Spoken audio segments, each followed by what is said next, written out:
মেয়ে সর্বনাশ করছে। আমাকে দেখে তো রোজ হাঁ করে বলতো, কত বাজে বাজে কথা বলতো। ওকে বাকি আপনি চাই বলে তোর এক সাথ বন গিয়া, এক সাথ ধর্মেন্দ্র আর অমিতাভ বচ্চন।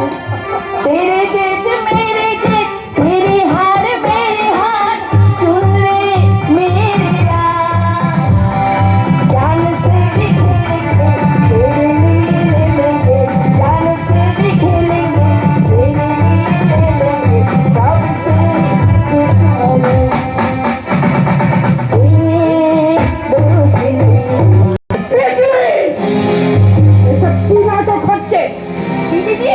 बाबूजी गणेश के पाकड़ी चुप करो भूले न छो अभी आलिया दीछे देखেছি কেন আনোনি তুমি জানো না ড্রয়িং রুমে আমি বাসি ফুল রাখা পছন্দ করি না আমাদের বাবা মেয়েকে আমাদের বাগানের মালি করে রাখা হয়েছে রোজ রোজ টাটকা ফুল নিয়ে এসে আমার ফুলদানিতে সাজাবার জন্য কারণ সেটা নেই অঞ্জলি দেবার জন্য ভুলে গেছিলাম দিয়েছি আমরা তো নকল পয়সায় কাম করি কামের বাইরে আমাদের কোনো সম্পর্ক নাই কাউকে প্রণাম করার অধিকার না আছে আমি আগে আপনাকে লাগিয়ে দিচ্ছি আমি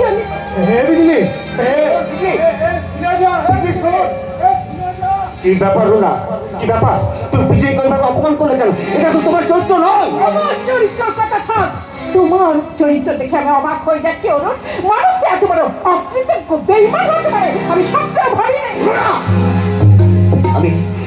আমি অকৃতজ্ঞ আমি বই বেঈমান কি বলছো কে তুমি বুঝতে পারছো না তাই না গণেশকে অ্যারেস্ট করে সকলের পুজো করিয়ে বেড়াচ্ছ নিজেকে হিরো ভাবছো তাই না অথচ তোমার বোঝা উচিত ছিল যে গণেশ হচ্ছে আমার দাদার দলের একজন বিশ্বস্ত কর্মী যার জন্য তোমার এত পদ উন্নতি সে মৃত্যুঞ্জয় ব্যানার্জির এত বড় ক্ষতি করে বলতে পারছো তুমি অকৃতজ্ঞ বেঈমান নও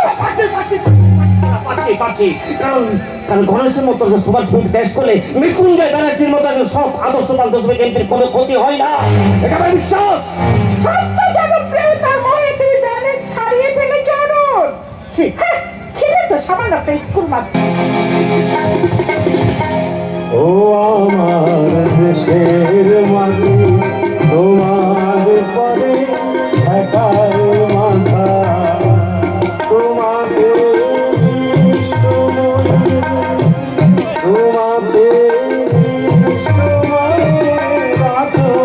পাতা ও আমার দেশের মাটি নিশ্চয়ই দাদা স্কুল মাস্টারের ওর যোগ্য কাজ ছিল সেখান থেকে তুলে নিয়ে যেখানে বসিয়েছ সেখানে সম্পর্কটা বেমানা রুনা ঝগড়া শুধুমাত্র মানুষের মধ্যে দূরত্বের সৃষ্টি করে বোন কোনো সমাধানের পথ দেখায় না তোমার মাথাটাকে একটু ঠান্ডা রাখো তোমার দলের সাথে কথাটা একবারে ভাবলো না একটা অপরাধ সময় নষ্ট করেছো কতক্ষণ দেখবে অরুণ তোমার স্বামী অরুণকে সম্মান দিয়ে কথা বলতে অরুণ আমি তোমার জন্য গর্বিত অরুণ এই তো চাই অরুণ এইভাবেই তো দেশের সেবা করে যেতে হবে এখন হেরোইনের মতো মারাত্মক নেশার ফাঁদে জড়িয়ে যারা আমাদের ভারতবর্ষটাকে পেছনের দিকে ঠেলে দিতে চাইছে যারা আমাদের দেশের যুব সমাজকে অকর্মণ্য পঙ্গু করে দিতে চাইছে তাদের বিরুদ্ধে তোমার এই জেহাদ আমার মাথাটাকে পার্লামেন্টে আরো অনেক কিছু করে দিয়েছে এই তো চাই অরুণ এইভাবেই তো দেশের সেবা করে যেতে হবে সামনের দিকে এগিয়ে যাও দলের ক্ষতির কথাটা ভাবলি না দাদা দলের চেয়ে দেশ বড় রুনা আর এই দেশ হচ্ছে আমার মা আমি ভারতবর্ষ আমার মা আমি পশ্চিমবঙ্গের বীর মাটিতে জন্মগ্রহণ করেছি যেখানে জন্মগ্রহণ করেছিলেন অনেক বীর সন্ন্যাসী আর মনীষীরা তাই তো আজ আমার বাংলায় কি বলতে ইচ্ছে করে জানো না আমি বাংলায় গান গাই আমি বাংলার গান গাই এমপি মৃত্যুঞ্জয় বন্দ্যোপাধ্যায়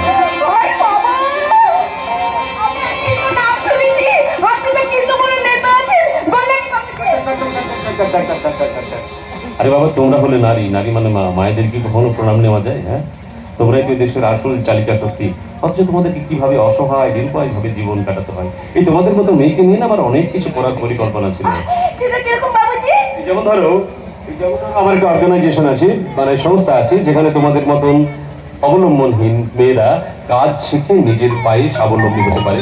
ইচ্ছে করলে তুমিও সেখানে কাজ শিখে নিজের অবলম্বন নিজেই খুঁজে নিতে পারো, তোমার বাবার দুঃখ কষ্ট দূর করতে পারো।